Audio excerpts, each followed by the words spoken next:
नमस्कार मित्रों। आज हम लोग गया में जो पितरों का श्राद्ध करते हैं उसके विषय में प्रैक्टिकल उदाहरण देकर समझाऊंगा कि यह क्यों, चाहे वो हिंदू हो, मुसलमान हो, ईसाई हो, पारसी हो, सबके लिए क्यों आवश्यक है। क्योंकि हम भले ही धर्म और जाति को मानते हो, लेकिन ऊपर मरने के बाद क्या होता है ये कोई नहीं देख रहा है कि किस सिस्टम को फॉलो किया जाता है, कि मुस्लिम सिस्टम फॉलो हो रहा है कि ईसाई हो रहा है, कोई देखने नहीं गया। लेकिन प्रैक्टिकल जो हमारे आसपास के जो उदाहरण हैं, हम उसी के द्वारा जो है वो आगे जीवन में उसको क्या आचरण करना है या नहीं, ये मुस्लिम या ईसाई भाई लोग आपस में देख लें। लेकिन हिंदू भी कई हैं जो इसको इग्नोर करते हैं। हम लोग भी खुद जो आधुनिक पढ़े लिखे हो जाते हैं वो बहुत ज़्यादा मानते नहीं हैं इसको, कि यहाँ पे अगर हम कुछ दे रहे हैं पितरों के लिए तो भाई परलोक में कैसे जा रहा है। चारवाक भी कहता है कि अगर इस जगह पर हम अगर दे रहे, नीचे के कमरे में ग्राउंड फ्लोर में अगर हम कुछ अपने पिताजी को या दादाजी को दे तो दूसरे फ्लोर में बैठे हुए उनको नहीं मिलता है, तो वहाँ कैसे मिल जाएगा। तो प्रत्यक्ष की दृष्टि से देखिए तो ये बात गलत लगती है। गरुड़ पुराण वगैरह जो है वो लेकिन कहती है कि इस तरीके का करना चाहिए, और हम लोगों की बहुत ज़्यादा आस्था नहीं हो पाती है। लेकिन एक बहुत महत्वपूर्ण विषय यह है कि अगर आप कुल देवी की पूजा या कुल देवता जो हैं उनकी पूजा नहीं करते हैं और पितरों को तृप्त नहीं करते हैं, तो चाहे लाख कितने भी दूसरे उपाय करके रखे हैं कि पत्थर पहन रहे, पूजा कर रहे हैं, फिर भी कुछ न कुछ समस्याएं आती हैं। और प्रत्यक्ष उदाहरण मैंने देखा कि मुझे पता चला एक मुस्लिम बच्ची के बारे में। तो जब उसके जीवन के बारे में जिन पंडित जी ने किया था गया का, उनसे पता चला, उसके बाद मैं भी करवाया पूजा अपना, तो उसके बाद मुझे काफ़ी रिलीफ मिली। मुझे लगा कि नहीं, कुछ बात है, भले हम मानते हों या ना मानते हों। तो घटना ये है कि उड़ीसा की एक मुस्लिम बच्ची है, थोड़ा सा आस्था है हिंदू धर्म के प्रति, है तो मुस्लिम, लेकिन उसको लगता है कि नहीं कुछ होता हो तो ट्राई कर सकते हैं। उसका एक भाई जो था क्लास 12 में था और वो किसी प्यार मोहब्बत के चक्कर में पड़ा और शायद सुसाइड कर लिया था, मतलब अकाल मृत्यु हो गया, उमर गया था। तो लाडला था और जब भी ये खाना खाती कुछ भी हमेशा वो दिखाई देता, सामने आ जाता था। तो ये बहुत परेशान थी इसको लेकर। तो इसके लेकर जो है हमारे एक गया में पंडित जी हैं, उनसे संपर्क किया गया। और लोग भ्रम फैलाते हैं कि वो लोग लूट रहे हैं, नहीं, बहुत ही कम में, बहुत ही मिनिमम पैसे में वो लोग बेचारे पूजा करते, श्रद्धा से दौड़ दौड़ के। वहाँ पर 54 स्थान है जहाँ टोटल पूजा करना पड़ता है। विष्णुपद जो फागुनी नदी के किनारे जो है, प्रावधानिक फागुनी नदी के किनारे विष्णुपद जो जगह है, 20-22 जगह तो वहीं पर हो जाता है। फिर प्रेत टीला है, वहाँ 5 स्थान है पूजा के लिए, यज्ञ के लिए। और उसके बाद अक्षय वट है। तो इन सबको मिलाकर जो है, और उसके अलावा 15 किलोमीटर के रेंज में 54 ऐसे स्थान हैं जहाँ पर पूजा करना होता है।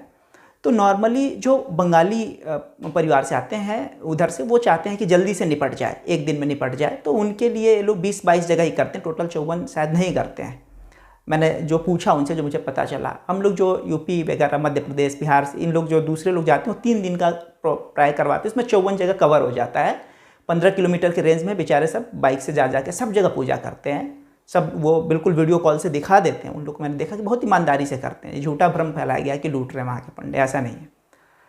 और जो बड़े लोग हैं, जो धनवान हैं, अगर कर सकते हैं तो, जो कि श्रीमद् भागवत महापुराण में कहते हैं ना, 7 दिन का वो जो है वो धूतकारी की जो कथा है कि वो बाँस फटता गया और लास्ट में मुक्ति हो गया उसको, जो है उसी प्रकार से यहाँ से 17 दिन का प्रावधान है कि पूरा भागवत कथा करते हुए। वो थोड़ा सा महंगा प्रोसेस हो जाता है, लेकिन बड़े लोग जो धनवान हैं, बड़े सेठ हैं, वो लोग कराते हैं। लेकिन नॉर्मली 3 दिन का कराते हैं। मैं भी 3 दिन वाला कराया था। लेकिन जब मैं 1 दिन वाला बता रहा हूँ कि जो मुस्लिम बच्ची है तो भी ज़्यादा कर नहीं सकती थी और उसको उतना ज़्यादा श्रद्धा था नहीं, लेकिन वो चूँकि परेशान थी, अपने भाई को देख के दुखी होती, खाना खा नहीं पाती। जब देखती कि भाई आके कहता कि दीदी मैं बहुत कष्ट में हूँ, बहुत गलत जगह पर हूँ और मुझे बहुत दिक्कत होती है यहाँ पर, बोलता सुना, इसको समझ में आती, अब ये दुखी रहती थी।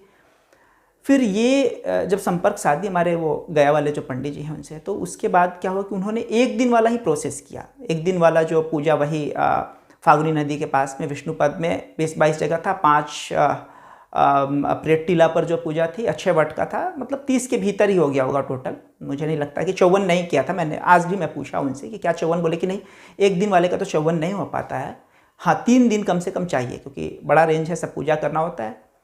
तो वो जो पूजा हुआ उस मुस्लिम बच्ची का, उसके बाद जो है, अब साइकोलॉजिकल तो हम नहीं कह सकते क्योंकि भाई वो तो उतना श्रद्धा नहीं था, मुसीबत में थी, इसलिए अप्रोच की, पूजा कर दिया गया। कुछ दिन बाद बोली कि खुद जो है वो भाई जो अब आना दिखना बंद हो गया है। और सपने में आके एक दिन कहा कि दीदी धन्यवाद, मैं बहुत अच्छे लोक में चला गया हूँ, अच्छी जगह चला गया हूँ, बहुत आत्मा तृप्त है, शांत है। मैं जो परेशान था वहाँ पे अकाल मृत्यु के कारण, वो मुझे शांति मिल गई है। तो अब जिसे मानना है माने, जिसे नहीं मानना है नहीं माने, लेकिन ये प्रैक्टिकल उसे हम लोग जानते हैं। हमारे जिन पंडित जी ने मेरा पूजा किया वही उन्होंने ही उसका किया था, उसे हम जानते हैं। उस मुस्लिम बच्चे को भी, उसके भाई जो गुजरे ये भी हमें पता था। तो जो भी अगर आपकी समस्या, चाहे आप हिंदू हैं, मुस्लिम हैं, ईसाई, अगर कहीं से भी आपको लगता है कि दिक्कत है तो ट्राई करने में कोई दिक्कत नहीं है साइड से। क्योंकि कहीं अगर पितर अगर आपके तृप्त नहीं है तो कितना भी दूसरा उपाय है वो काम नहीं करता है। पितर अगर नाराज़ हैं, आप यहाँ जस्ट मना रहे, एंजॉय कर रहे हैं, वो किसी नरक में जी रहे हैं, कहीं कष्ट पा रहे हैं, तो ये ठीक नहीं है। हालांकि ये बात बोलते हुए भी मैं थोड़ा सहज नहीं हूँ, क्योंकि हम लोग आज पढ़े लिखे लोग ऐसी बात करें तो दूसरे क्रिटिसाइज़ हमें कर सकते हैं, क्योंकि हम लोग प्रत्यक्ष यहाँ दिखा नहीं सकते हैं। जैसे कि अगर हमसे अगर बात हो कि इस्लामिक कितने साल तक यहाँ शासन हुआ, तो हम बता सकते हैं कि महाराणा लड़े या बप्पा रावल लड़े, वहाँ कॉन्फिडेंस से हम अपने आप को जो है बचा सकते हैं। लेकिन इस जगह पर बिल्कुल हमला का, और क्योंकि दिखाई नहीं दे रहा ना कि उस पार क्या हो रहा है, मृत्यु के पार क्या हो रहा है, आपको दकियानुस मान लिया जाएगा। लेकिन जो प्रत्यक्ष उदाहरण है, मुस्लिम जो बहन है उसका उदाहरण जो हम लोग देख रहे हैं, तो इस तरीके की अगर चीज़ें अगर हैं, दुनिया भर का हम खर्चा कर ही रहे हैं, तो एक बार पितरों के लिए अगर करने में क्या दिक्कत है। इसलिए, और ख़ास करके अगर हिंदू हैं आप, तो दूसरा बहुत सारे उपाय कर भी अगर आपको दिखता है कि चीज़ें ठीक नहीं हो रही, तो देखिए कहीं कुल देवी या कुल देवता की पूजा उपेक्षित तो नहीं हो गई है, और उसके बाद जो है पितरों को आप तृप्त कर रहे हैं कि नहीं। जब भी देखिए अभी फिर आ ही रहा है पितृपक्ष में पूजा वगैरह, फिर सीजन ही आ रहा है कुछ समय बाद जो है।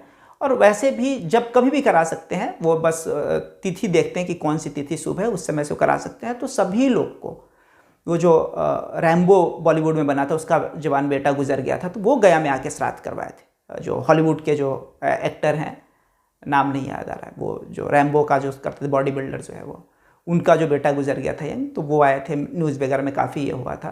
तो इसी तरीके से बड़े बड़े लोग ऐसे ही नहीं कर रहे हैं। तो कम से कम दूसरे न माने, ईसाई न माने, मुस्लिम न माने, लेकिन अगर आप हिंदू हैं तो इसको ट्राई करना चाहिए आपको अपने पितरों के लिए और कुल देवी, ये दो चीज़ का विशेष ध्यान रखिए। मैं खुद ही बहुत ज़्यादा कर्मकांड की बात नहीं करता।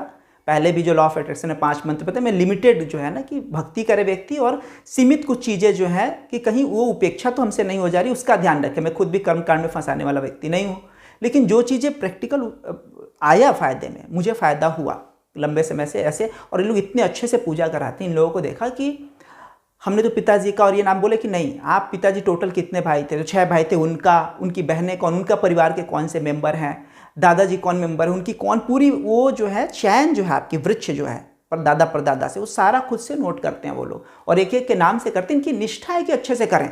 जो गया के ब्राह्मण है, मैं अभिभूत हो गया, और इसलिए मैं वीडियो बना रहा हूँ क्योंकि मुझे अच्छा लगा कि ये बेचारे लूट भी नहीं रहे हैं। हमारे कलगड़ा में, दक्षिणेश्वर में तो कोई लूट नहीं है, बहुत ही शांति से आप पूजा करके चले आए। आप जरा कालीघाट जाके देखिए, लूट मचा के रख दिया। इतना लगे कि सेवा करने आगे बड़ा बड़ा दौड़ा में फूल देंगे, ये देंगे, और उसके बाद बिल बना देंगे 2000 निकालिए, 5000 निकालिए। अब नया व्यक्ति तो बिल्कुल ठग जाता है वहाँ पे कालीघाट में। ऐसा कुछ नहीं है बेचारों का, और बहुत कम में पूजा करते हैं, इतना मेहनत करते हैं। मुझे तो लगता है अपनी ओर से कुछ एक्स्ट्रा और इनको देते हैं। बहुत कम में 3-4 ब्राह्मण मिल के बाइक से 15 किलोमीटर के रेंज में दौड़ के सारा कुछ करते हैं। जो भी आपके जान पहचान का गया का कोई कनेक्शन निकले तो ज़रूर करवाइए। गरीब ब्राह्मण है, उनका भी कल्याण होगा और आपका तो होगा ही। पितरों का तो बिल्कुल ध्यान रखिए, गरुड़ पुराण कह रही है। और ये तो उदाहरण, प्रत्यक्ष उदाहरण। मैं अगर इस मुस्लिम बच्ची का उदाहरण नहीं होता तो मैं भी पूजा नहीं कराता।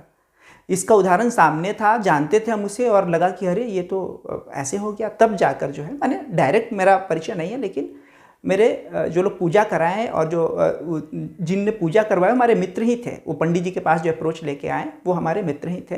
तो इस कारण मुझे प्रत्यक्ष नॉलेज था कि बिल्कुल उसको रिलीफ मिल गया है। उसके बाद मैंने पूजा कराया और मुझे बिल्कुल असर दिखाई दिया कि इसका फ़ायदा हुआ। सबसे पहला वीडियो मेरे 15 जनवरी को आई थी यूट्यूब पर, और उसी दिन मेरी पूजा कंप्लीट हुई थी। और मैं इतना हेजिटेट करने वाला लड़का कि यूट्यूब पे वीडियो कैसे बनाऊंगा, और उसी दिन पूजा कंप्लीट हुई थी। उधर पूजा और इधर जो है मेरी फर्स्ट वीडियो आई थी, वो माँ सरस्वती के मंत्र के ऊपर से। और फिर मैं पीछे मुड़ के नहीं देखा। ठीक है, फिर तो आप लोग देखिए, अगर श्रद्धा भगवान जब दिलाना होगा तो दिला ही देंगे, आज नहीं तो कल। पहले तो अपने कुल देवी या देवता को ढूंढिए, और दूसरा जो है पितरों को तृप्त कीजिए। जो है गया में जो भी आपके परिचित उनके द्वारा पूजा कराइए। बहुत महंगा नहीं, सस्ता ही है। आप उन लोगों से अप्रोच कीजिए, ईमानदार लोग हैं, अच्छे लोग हैं। मुझे तो नहीं लगा कि लुटेरे लोग हैं। उन लोगों से अप्रोच कीजिए। और बहुत ज़रूरी है ये 2 चीज़, कुल देवी और कुल देवता की खोज और उनकी पूजा, उनका सम्मान, और दूसरा जो है पितरों को तृप्त करना। ठीक है फिर, जय श्री कृष्ण।